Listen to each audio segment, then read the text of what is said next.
Voting closes at 6 p.m. on election day, but what happens next? Whichever party wins the majority of lower house seats forms government. So let's look at what happens to your lower house vote after you vote. You'll probably vote in your own district on election day. These votes are called ordinary votes. We can start counting these votes from 6 p.m. on election day. And as counts finish, voting centre managers record the results so they can be tallied across the state and published online on the VEC website. The first preference count is done first. We count the ballot papers and put them in piles according to which candidate has the number 1 next to their name on the ballot paper. Then we do the 2-candidate preferred count.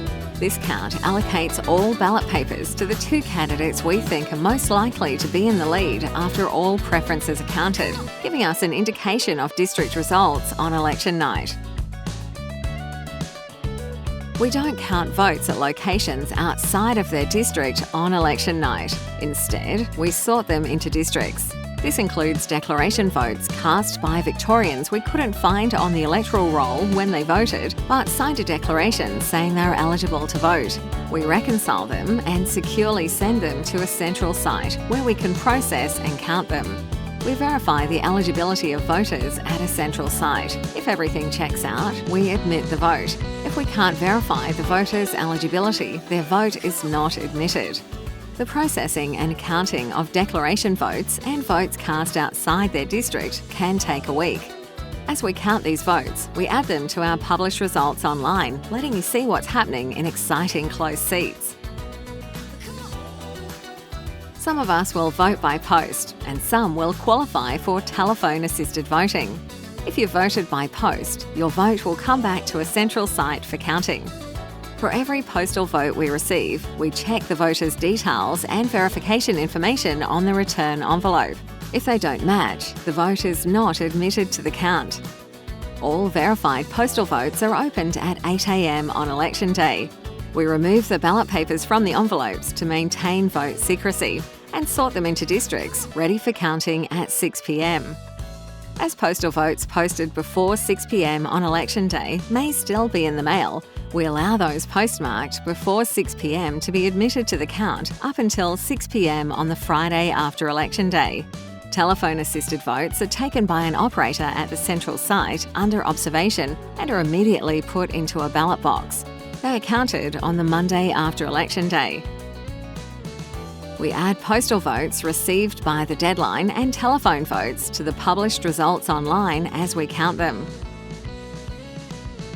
We count all votes again from the Monday after election day to double-check there haven't been any mis-sorts on election night. This is known as a recheck and is part of the normal process at every election to ensure the results are accurate. This means that first preference counts for nearly all districts are finished up to a week after election day. Some may be a bit quicker and some slower though. Once a candidate has received over 50% of the first preferences, known as an absolute majority, we can announce the outcome in that district. In some districts though, a candidate will not receive an absolute majority and will need to conduct a preference distribution. When this happens, we transport the district ballot papers back to the election office from the central site.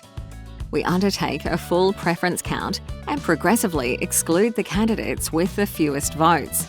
We exclude the lowest polling candidate and distribute their votes to the voter's next preferred candidate until one candidate has a majority and can be declared the winner. If a result in a district is close, any candidate, the election manager or the electoral commissioner can request a recount. When we do a recount, it may involve any of the following activities. We might recount informal ballot papers. We might also recount the leading candidate's ballot papers only so we can re-examine the first preferences of the 2 leading candidates. Or we might conduct a full recount of all ballot papers. Each candidate can appoint scrutineers and they're allowed to observe all of our counting activities and can challenge any ballot paper they think may have been sorted or counted incorrectly. And there you have it. That's why it can take up to a week to declare an election result. For more information, visit vec.vic.gov.au or give us a call on 131 832.